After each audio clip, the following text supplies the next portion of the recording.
各位你们好，我是方华。我们在悉尼来采访一位开汽车修理厂的老板廖俊峰。廖先生你好。方先生你好。对，我们特别选了这个背景，这就是他的一个汽车修理厂。你开这个修理厂多久了？从2024年4月到现在将近2年时间。将近2年时间了。这个修理厂有多久了？这个修理厂这修理厂可久了。这修理厂我前手开了将近50年。就是等于有50年历史的一个修理厂对。后来你把它接手了。对的。其实呢，我第一次见到廖先生呢，没想到他的职业转变会如此之大。可以这么说哈。对吧？对，是蛮大的。我们可能年轻人玩那个游戏的人，这些年轻人肯定知道一个电脑的品牌叫什么来着？ MSI。我相信很多人知道，这是玩游戏在电脑的这手提笔记本电脑里面是属于是玩游戏最适合的。对的，是吧？对的。你在那里干啥？我当年主要是负责整个品牌在我所负责的国家的品牌的推广铺货到这个整个这个渠道的管理。其实就是你一直都在做的是电脑的这个销售、对的市场开拓这一类型的哈。对的，跟这个汽车修理厂没关系。那你会修车吗？我不会修车。我不会修车。对，其实呢，那你什么时候来澳洲的？我当年因为前面一份工作的关系，第一次踏上澳洲的土地是06年的时候。06年，哇，快20年了啊！时间过真快了，20年了吧？20年以前，廖先生是毛头小伙子，那时候很嫩，很菜。当然现在还很年轻。对，其实你来到这个澳洲是做这个 MSI 这个电脑的推广啊。对的。那时候的20年前应该是比较容易做吧？那个市场。20年前，不一定哦。20年前那时候我们的品牌还没那么强，所以那时候其实是要拜托这些代理商带我们的货的。但是随着品牌知名度的增强，其实我们现在很多人也知道那个品牌嘛，所以这一路走来其实是蛮辛苦的一段旅程的。那一段工作持续了多久？持续了17年左右的时间，因为我中间还是有一些转变，所以就是17年多也是很长的一个职业的生涯了。对。其实呢，你在做那个 MSI 这个笔记本电脑的推广的时候呢，这个慢慢的过程，你就对澳洲有了认识。对的。你还记得你当时最初开始做那个，就是跟当地人去谈生意的那种感觉吗？还记得吗？记得呀。我觉得澳洲让我印象非常深刻的是，他们就是百业皆平等，就是您可以看到在路上就是穿着西装笔挺的一个这个 CEO 在路边跟这个清道夫打交道，那他们2个都是不卑不亢的，他们可以聊得很开心。那我是很欣赏这个文化的。我记得您是从台湾总部派过来的。对的。就是那个 MSI 的电脑公司的总部派过来的。对的。刚开始开拓的时候，你印象比较深的有没有一些跟本地人打交道的那种事例？现在回想起来，初茅庐来到这个地方，初茅庐，大家都是出来赚钱的嘛。我觉得就是鱼帮水，水帮鱼，到哪都一样。我认为是这样。有人帮你吗？我一路上遇到很多贵人。比如说第一个贵人是什么样的情况？我能够来这边，其实我就觉得很幸运了，就是因为当年这些因缘际会，然后能够来到澳洲，然后这个能够有这个机会在这边长久的发展，我觉得这个是一个我的人生的一个就是很重要的一个旅程了。当年派你来澳洲，你想的会在这儿待这么久吗？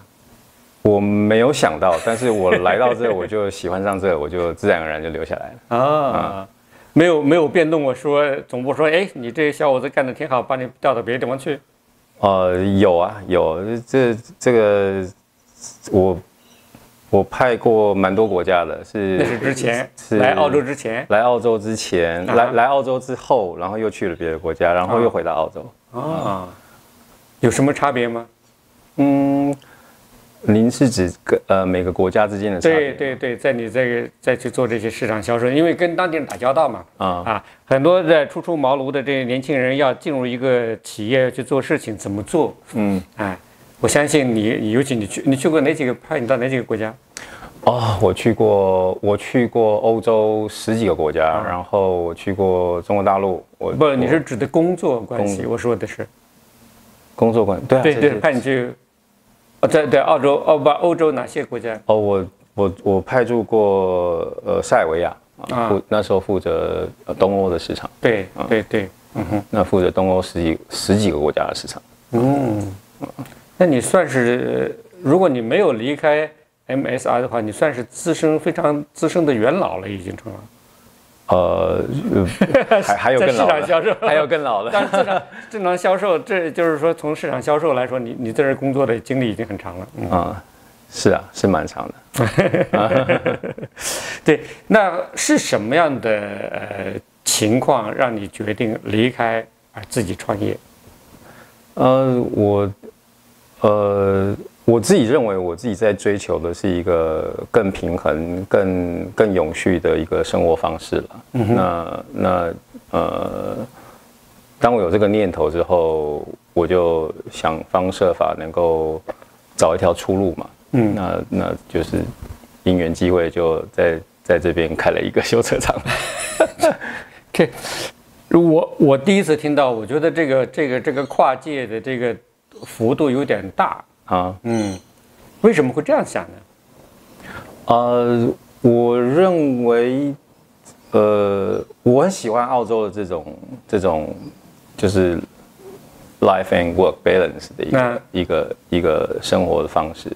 那修车厂是可以满足我这个想法。我想不明白啊！我不知道我们看视频的、看节目的这个观众朋友能不能想明白？你给我们解释一下其中的这个变化，心理变化。从前在比较大的公司的时候呢，可能你需要考量的东西比较全面。对。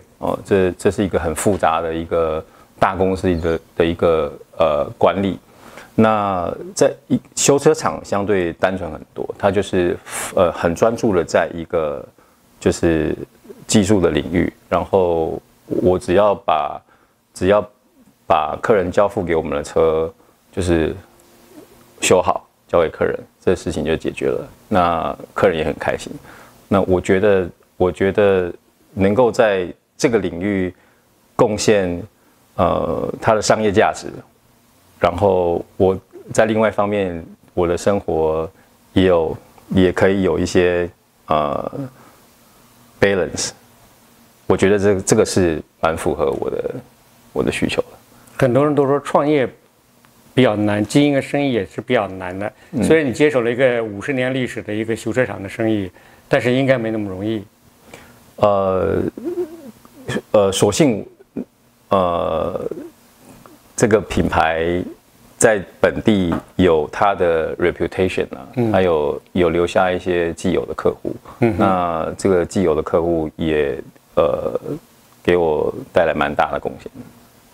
那我就在这个基础之上呢，再持续把它做好，其实就可以了。你当时接手以后遇到什么样的困难？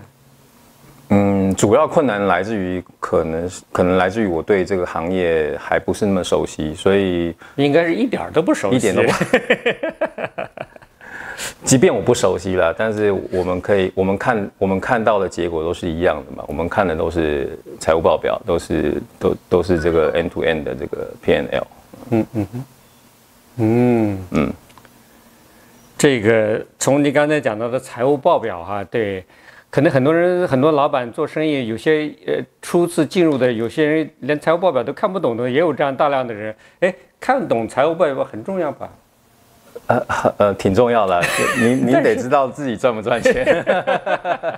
很多人想，反正我每天都赚钱呢，但实际上能不能赚钱？我什么时候开始赚钱呢？什么时候开始赚钱？最近应该是赚钱的。那就是说最近应该赚钱的意思是前面的1年有可能没赚钱。刚开始嘛，刚开始就是客户数，然后这个平均单价都还没有拉上来，所以是比较辛苦一点，因为厂房的固定的支出是一样的嘛。对，那种压力让你有承受不了吗？还行，算是熬过来了。熬过来了，就说明顶了很大的压力。有着急睡不着觉。有一段时间吧。就不说实话，你看。对，其实确实是哈。你现在员工有多少个人？员工现在大概10个左右。10个左右。技术工人呢？技术大概6、7个吧。对，因为修理厂的话，主要技术工人一定要水平够高啊，技师的水平要高，才会慢慢才会有人来修理嘛。还有另外一个呢，有水平的人可能就不服管教。会有一些这种情况。有点太尖锐这个问题。这些师傅他们的确是需要一些尊重的啦，因为毕竟我是一个外行的嘛，那很多时候都需要尊重他们。你怎么做的？就多听啊，多请教呀。那我当然会站在一个生意人的角度看这个生产的效率了。那但是很大程度我会听取他们的意见。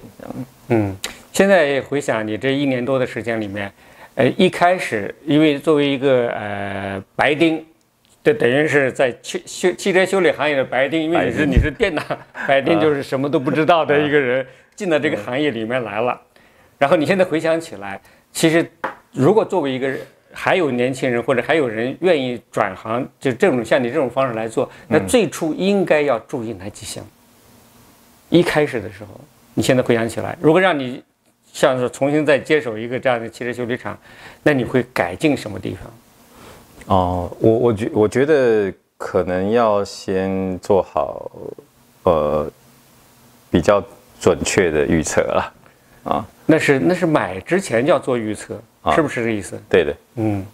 您要这生意最重要的一个是财源嘛，就是生意哪里来，这个收入哪里来，客人哪里来，我认为这个部分一定要先搞清楚。要不然这个厂房一接手，这个生意一开门，其实都是费用。那在收入不足的情况之下，其实是很难支撑的。那除此之外，可能要备好足够的现金，以备不时之需。这个也是很重要的。还有呢？我觉得只要熬过这个现金流的难关，就是能够蹭到这个收入。可以支付这些固定的支出，其实我觉得就挺好了。你多少个月之后就达到了你的这个目标？我干了16个月左右啊。15、16个月，那不就差不多快1年半了？也就是现在才开始好转。对，最近才开始好转。可以的。你遇到最大的困难，我记得你当时跟你聊过哈，比如说。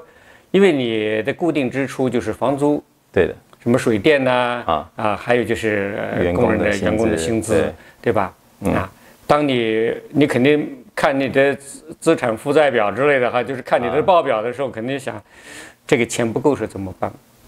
那你如果说你按照这1年多的时间来说，每个月都会，新西兰是不是新西兰啊，澳大利亚是每2周发工资。我们这一行是每周发工资。每周发工资，每周发工资，收到的钱够吗？太隐私了啊，这个问题太隐私了，可以回答，可以不回答。大概可以这么说，就是收入都拿来付员工的薪水了，就基本上就是替员工打工。是这样的，确实是这样的。其实做老板呢，更多的时候是给房东和员工打工。对的。你原来最早接手之前，或者最早你自个儿要做生意之前，你想过这些问题吗？想过呀。想过啊。万一做不下去怎么办？把你的家底儿都拿出来了，还顶不住怎么办？有想过吗？光想没有用啊，我觉得就是在做中学吧，在做中学，然后在这个过程中找解决的方案。我发现我过去花了太多时间在思考这些东西了，然后没有实际的行动，那想再多年都不会有结果的。所以我认为还是有行动比较重要。但是要先想清楚。那当然。对，你开始就是说，因为要发薪水，要付工资，要付工资，要付房租，要付等等哈。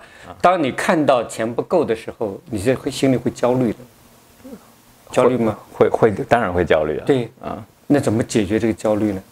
就刚才你说的，要行动，想办法，要行动。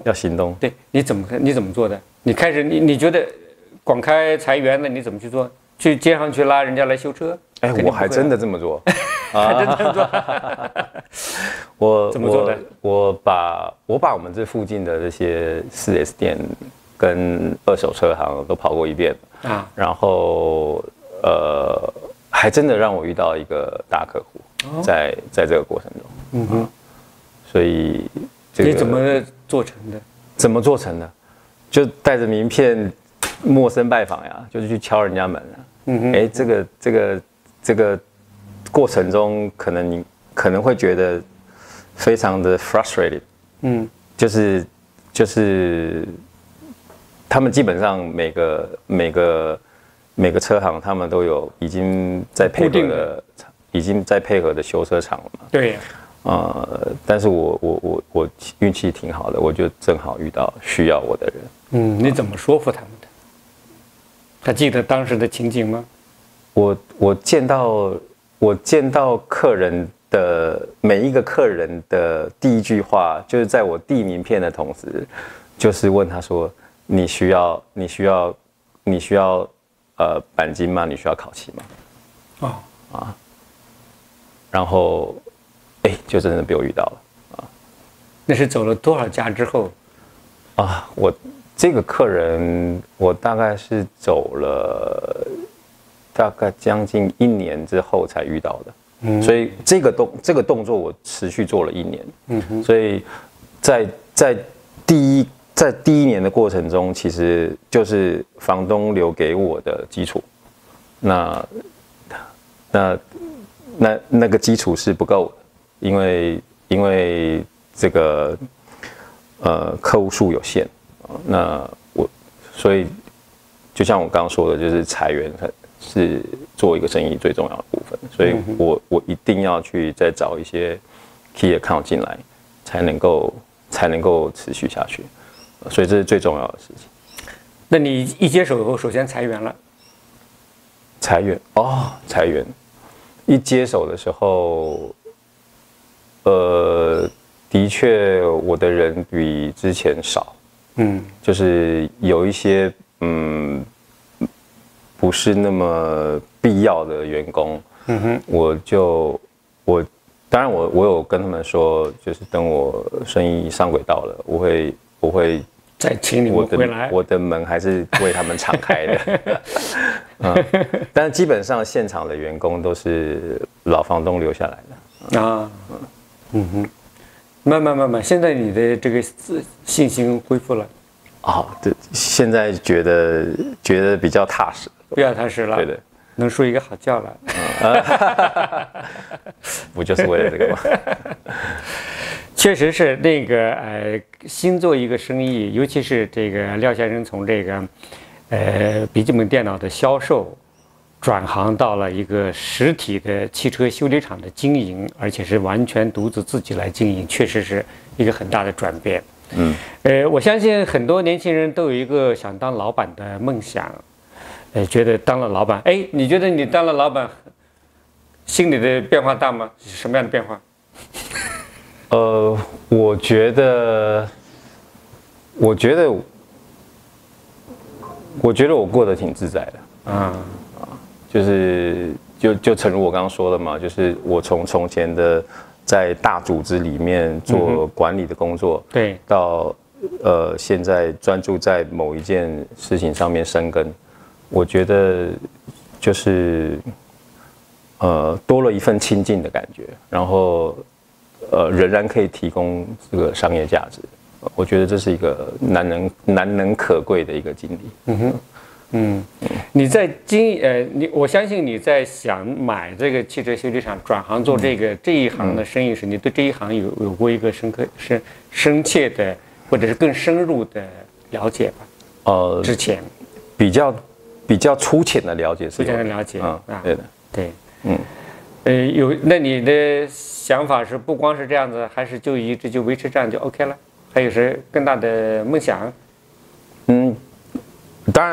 当然，如果这个模式经过我的实践是成功的，谁都想复制呀。就是如果你在这边成功了，你可能就会想要扩张公司的规模嘛，或者是在别的地方再开分店，因为这个行业其实是有地域的限制的，就是很大程度的这个生意来源是保险公司嘛，那保险公司会分配工作给这个修车厂，它可能是因为这个事故发生在这个附近，所以如果将来我可以复制的话，就是可能找其他的地方能够覆盖更多市场这样。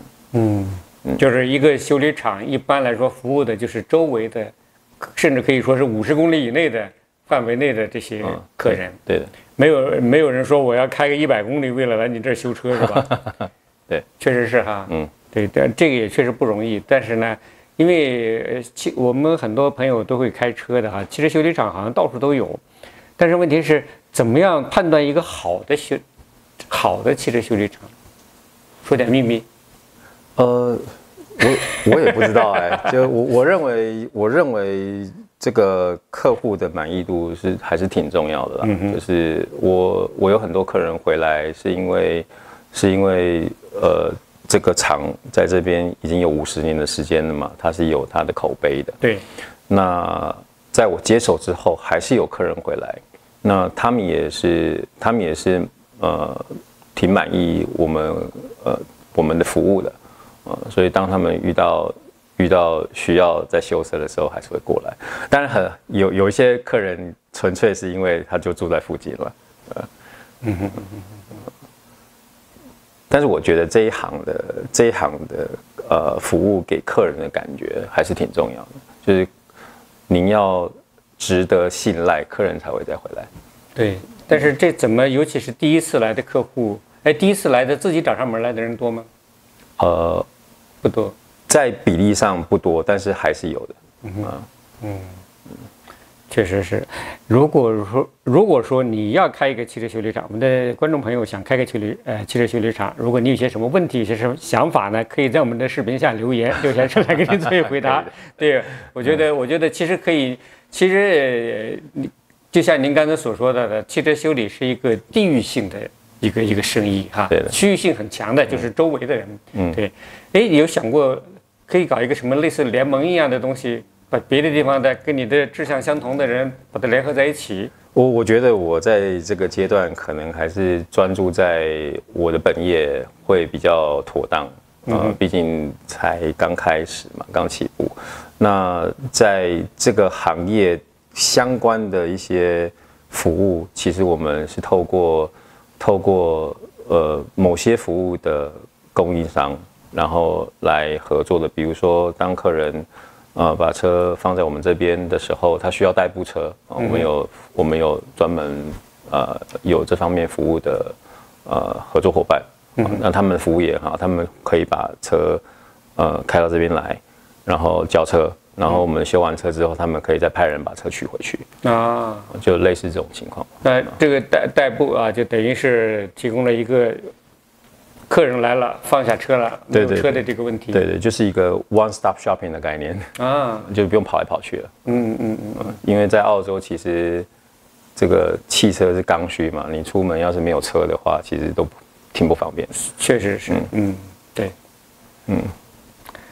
好，我们非常感谢廖先生来讲了他开汽车修理厂的，从一个白丁开始到现在已经经验丰富了啊的一些心路历程。谢谢听众朋友的收听收看。如果您在这一方面有什么问题呢，可以向这个廖先生来咨询，那可以在视频下方留言。如果你正好也想去买一个汽车修理厂来做的话呢，那廖先生更有发言权了。好，那谢谢您。好，谢谢张先。